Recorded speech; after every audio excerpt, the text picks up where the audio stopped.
Welcome back to Bargaining in War. In this lecture, we explore a model with uncertainty over spoils. In every game we've looked at previously, we've assumed that both parties knew as much as the other about how much there was to divide between them. That might not always be the case. Think about a civil war between a government and a rebel group. Governments have a better idea about how much tax revenue is coming in, how much oil is being pumped out of their wells, and how many diamonds are coming from their mines. Rebel groups don't have that information and thus might not know how much money could be given to them. A similar problem arises between a corrupt government and drug cartels. The corrupt government might want to extract something out of those cartels, but if they don't observe how much money the cartels are bringing in, then they don't know how much money they could be extracting out of the cartel. So to explore those incentives, we're going to do a two-step process. In this lecture, we'll solve for the game, and in the next lecture, we'll take a look at an interesting comparative static that comes out of it. The game looks like this. It's a three-step process, very similar to what we've been looking at with previous games of incomplete information, where nature begins by drawing a type of B. Here, that type is going to be how much value there is to go around. It can either be a value of 1 or a value of pi. The value of 1 will be the case with probability q, and the value of pi will be the case with probability 1 minus q. And we're going to assume the following ordering, where 0 is less than pi, which is less than 1. In other words, in this first case, in the q case, there is more stuff to go around. In the second case, in the 1 minus q case, there's less stuff to go around. B is privately informed of that. A does not know this information. And in the dark, A demands some value x between 0 and 1. And then B, again, who's fully informed, accepts or rejects. And that's the end of the game. There's a slight wrinkle to this setup as compared to previous cases, where it is possible A's demand is not capable of being fulfilled by B. So think about what happens, for example, if A demands x equal to 1. Well, this case is a situation where B can comply. There is enough of the good to be given to A to comply with A's demand. Not the case here when there's only a pi value. And so in that case, we're going to assume that we just have war automatically. Okay, to solve the game, we're going to use the same sort of algorithm that we've been using in previous videos with lectures on uncertainty and incomplete information. And so the way that we go about doing that, as always, is to start at the bottom and solve for what each type of B is going to do. So let's first look at the 1 type. The 1 type receives a value of 1 minus x for accepting a demand. That's because 1 is the amount of value there is out there, and x is how much it is paying to its opponent. So it's willing to accept that as long as its value for acceptance is greater than its value for war, which in this case is 1 minus p minus cb. 1 minus p representing the expected amount that it will take through war, and cb being its cost. Thus, that 1 value type will accept as long as x is less than or equal to p plus cb. This is something that we've seen before. This looks fairly normal. In contrast, what's happening with that pi type is going to be different. So think about its value for accepting a demand. Well, in that case, it's going to be paying x to its opponent. But what's interesting here is that instead of getting 1 minus x as its payoff, it's going to get pi minus x. The reason being that pi represents everything that is out there, and so it is receiving whatever the remainder is after it pays out x, which in this case is pi minus x. And we're going to compare that to its payoff for war to see when that pi type is okay with accepting a demand. Well, if we think about what's happening here, with probability 1 minus p, B is winning the war. In this case, it's not capturing an entire value of 1. It's only capturing a value of pi. And it's still paying its cost CB. So this actually matches up with what's going on over here. Implicitly, there's a multiplication of 1 around the 1 minus p to represent the fact that there's a value of 1 to be split in that case. Of course, because we're just multiplying by 1, we can get rid of that and simplify it to just 1 minus p. Here, though, with the pi value, the pi doesn't just go away. Okay, well, let's solve for x to figure out when this pi type is going to accept a demand. And let's do that by first just multiplying out this pi, because then we will see that we have a pi canceling on both sides. And then to solve for x, if we just multiply everything by -1, we get x less than or equal to pi p plus cb.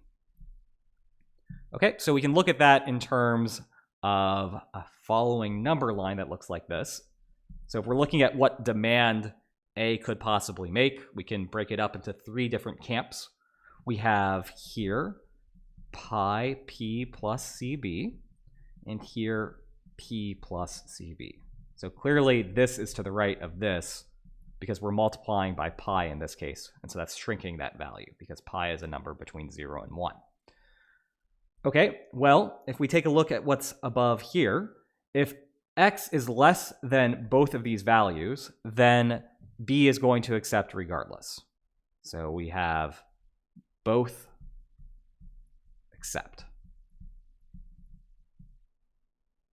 In contrast, on the other end of the spectrum, we have both rejecting. The reason being that A is trying to extract so much that neither type is okay with that. They both prefer to reject. And in the middle case, we have something interesting where the one type accepts, and here the pi type rejects.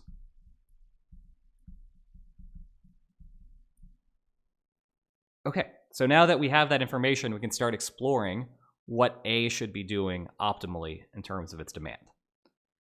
We can very quickly rule out a couple of different sets of possibilities. So think about what happens if A makes a demand in this region. Well, in that case, both are accepting, and so A is just being paid out its demand value, X.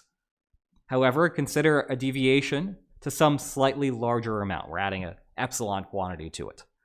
Well, in that case, both are still accepting, and so A's payoff is now X plus that additional amount. So as a consequence, it would prefer demanding that additional amount to demanding a little bit less. But that's true all the way up until we reach this cut point.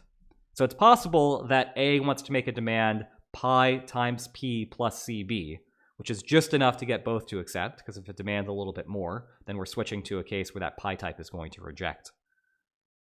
We haven't figured that out yet, but what we have established is that nothing less than pi p plus cb is going to be optimal. It's also the case that anything in this region is not going to be optimal as well. Let's think about why that's the case. Well, here, if we write out what A's expected utility is, with probability Q, it's going to have its demand be accepted by that one type. With probability 1 minus Q, it's going to see its demand rejected, and in that case, it's going to get its war payoff. Well, think about what its war payoff here is. In this case, there's only a pi value to go around, and so its war payoff is going to be not P minus CA, but rather pi P minus CA. That is its payoff for everything within that region.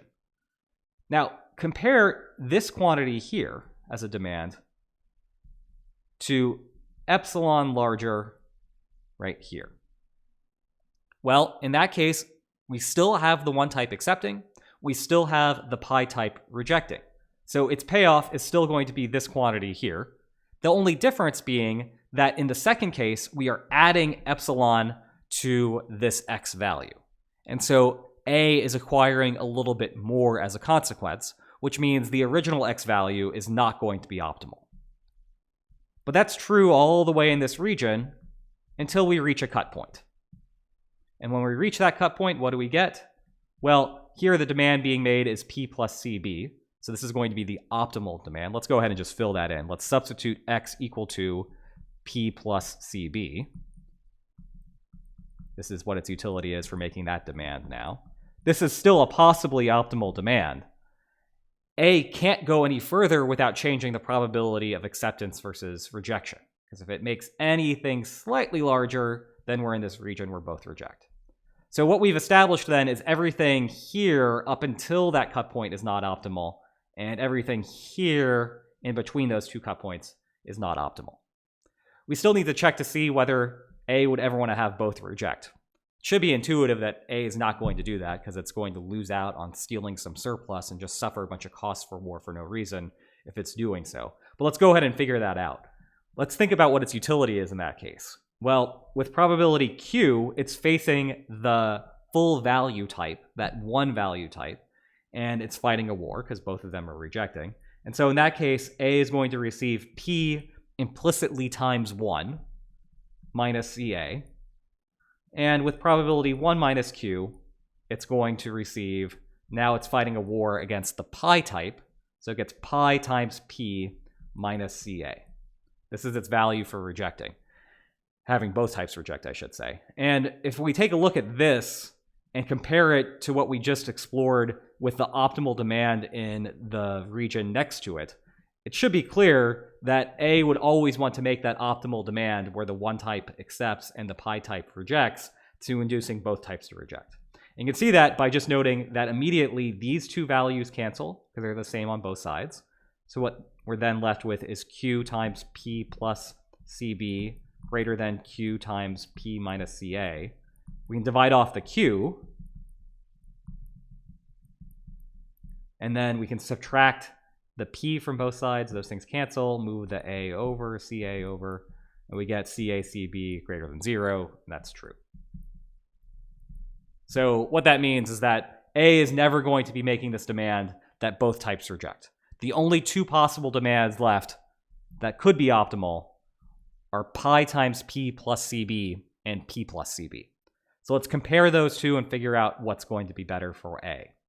If it demands that risky amount of P plus CB, then we know that this is its utility for that. So let's just go ahead and copy that over. Q P plus CB plus 1 minus Q pi P minus CA. And let's see when it wants to make that risky demand as opposed to the safe demand here, pi times P plus CB, which both types accept. Well, A's utility for that circumstance, if both types are accepting, it's just receiving the demand value. So we're just going to copy down pi times P plus CB. And to figure out when A prefers one demand or the other, we just need to solve for this inequality. And like usual, we'll put this in terms of Q. So let's go ahead and start off by just multiplying everything out. QP plus QCB. Foil this, so we have plus pi P minus CA minus Q pi P plus QCA greater than pi P plus CB.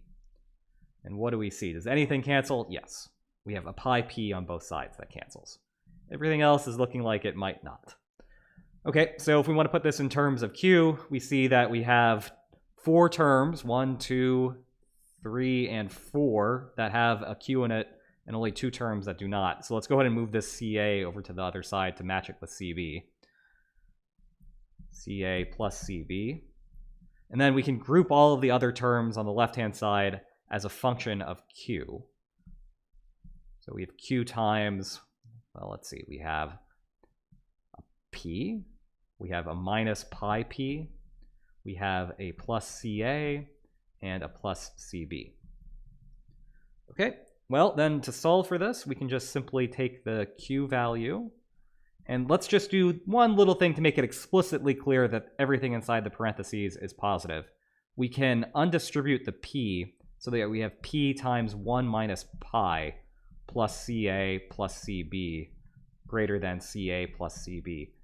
So you'll notice that CA and CB are both positive values. 1 minus pi is a positive value, and P is a positive value. Everything in there is positive. So to solve for Q, we don't have to flip the inequality. We just get Q greater than CA plus CB over P 1 minus pi plus CA plus CB. Okay, so if we take a look at what this is looking like, we can draw out that equilibrium as a function of Q.